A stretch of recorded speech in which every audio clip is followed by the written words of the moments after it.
Hey everyone, if you were wondering, the forehead does go all the way up, so thought I'd show off the big noggin today. Here we are. If you know anything about cameras, you may know what full frame cameras are, what crop sensors are, all that jazz, but what's the difference? And what's better? Well, let's do it.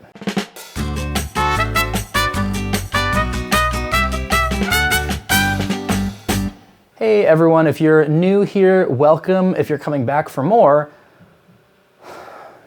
hey.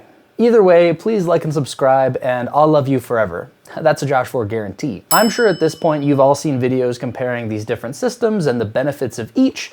The biggest difference is how big the sensor is. But there are a lot of claims that say that low light performance is way better, the depth of field is night and day, dynamic range for full frame cameras is unmatched, better prints, etc., etc.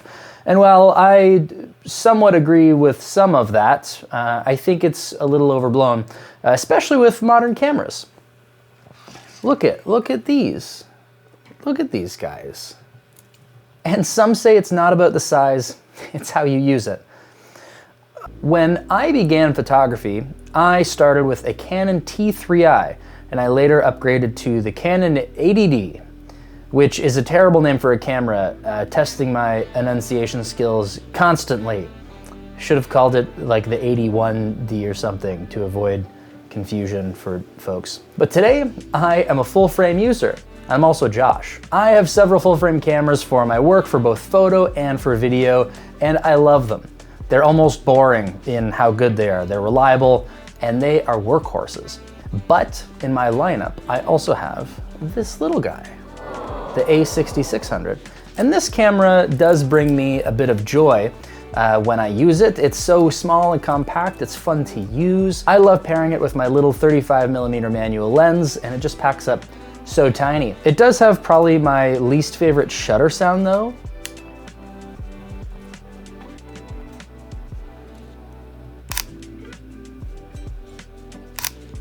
Ugh, very unsatisfying. But it is refreshing to have a camera that doesn't break my neck by the end of the day, and when I want to go out and just take some snapshots, it's perfect. But all of that out of the way, I wanted to talk about the specifics of why I chose this over this. So let's dive into the differences on paper, and then we can go through some examples of what the practical differences are and what they really look like. First off, there are some physical differences. A full frame sensor is about 35mm across, while a crop or APS-C sensor is closer to about 23mm. This translates to a crop factor of 1.5 for Sony, Nikon, and 1.6 for Canon cameras. Side note, does anyone know someone who their camera brand is their personality? Like you pull out a Sony and they just assume you're like the dumbest person alive? Don't be a corporate shill. It's just a tool, okay? They're all pretty good at this point. But these numbers mean that if you put a 50mm lens on a crop sensor camera, it's gonna be closer to a 75mm. An additional point is that you can use full frame lenses on crop sensor cameras, but you cannot use crop sensor lenses on full frame cameras. Even though they may share the same mount for your system, you're gonna get a pretty decent vignette all around your image, along with a heaping pile of shame from everyone in your life. Some full frame cameras do have a crop sensor mode, which is cool, especially for video, because you're not getting much resolution loss, maybe a little loss in sharpness, but you're also just cropping in and losing the benefits of the full frame. Now, what does the size of the sensor actually mean? Well, it mainly affects what lenses we can use and the distance you need to be from your subject for framing. For example, to get the same framing with a crop sensor as you would need a full frame, you'll need to stand further back from your subject. This next part may be slightly dense, so here's some drone footage to watch as you listen along. As you play around with your camera, you're gonna notice that the closer you are to your subject, the shallower the depth of field, giving you a blurrier background, creamier bokeh, all that stuff. Now, combining these things, it makes the biggest difference in image that I think people like about full frame compared to crop sensor images. Full frame allows you to stand closer to your subject, and if we assume all of the other settings are equal, this gives more background separation, shallower depth of field. If you match the shot with a crop sensor camera, it's the same thing as taking several steps back, framing with your full frame camera, and then in editing, you just zoom in and crop the image. The differences in backgrounds are noticeable, but are they make or break? I don't know. It's subjective to you. How would I know that? But let's go take some samples.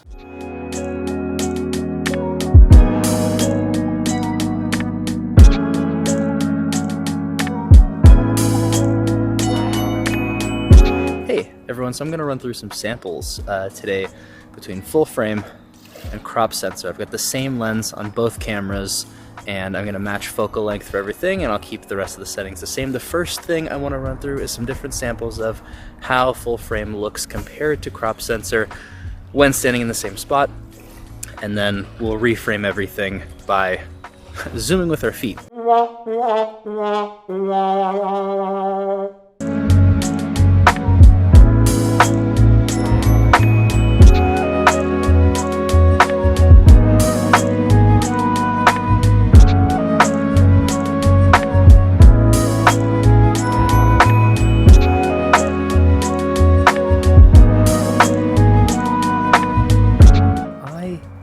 Sand so much, and I'm on the beach. I'm doing it for you, okay? It's just how much I love you.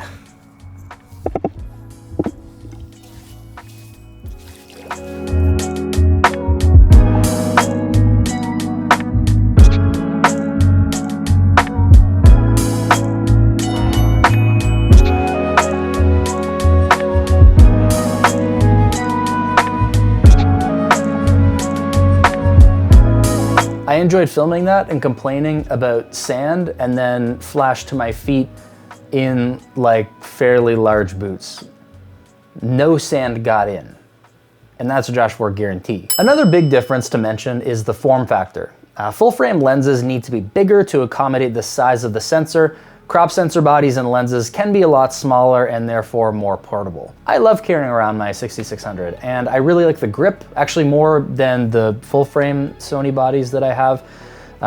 It's a gripe that I have with how sharp this is. By the end of the day, it just hurts my fingies, and I know they've updated that on some of the new bodies, but this isn't that old, the A7IV. I wish it was better. But this form factor may make this a more ideal case for travel, or just an everyday carry if you're going out and about, shooting family, those kinds of things. Now, to get a little nerdy for my next point, low light performance is something that often gets tossed around as being better with full frame cameras, and this is a bit hard to find anything but anecdotal information on. Some will say that the larger sensor has larger pixels and will have less noise per pixel. Others will say they love you and never call you again. I did some test images, and you can judge for yourself.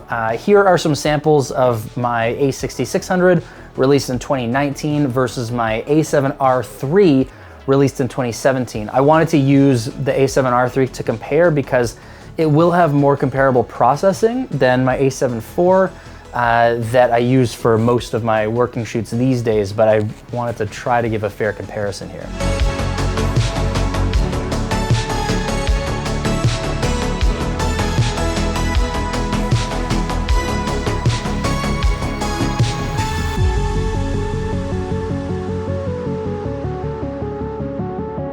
And we can get pixel peepee for this. Pixel peepee. This does tie into my last point, that modern cameras and lenses are awesome. APS-C, full frame, whatever, sensors have gotten so good that the gap between the two is really closer than ever. Like the A6700, the FX30, the Canon R7, the Nikon Z50 II, etc. The list goes on. And for lenses, even just the other day, the Sigma announced a little 15mm 1.4, and it's teensy. It's a little guy. There are so many lenses for both full frame and crop sensor cameras now that you can get some great comparable glass for both systems. And I think a lot of that is reflected in the price point. I know a lot of these cameras now, like the 6700, not this one, but the new one of these is like almost 2,000 Canadian. But I compare my old images on my T3i to images taken with my A6600, And just the way they handle even moderate ISO values is way different. But that is how I got all my first clients with my old T3i. And so all this to say, I don't think that you need a full frame for professional work, much in the same way that having a full frame camera doesn't automatically make your work look more professional. These are just different tools that will offer different results. Or do they? I don't know, and you let me know your thoughts. What do I know? I'm just a guy. Thanks for watching, and until next time, bye.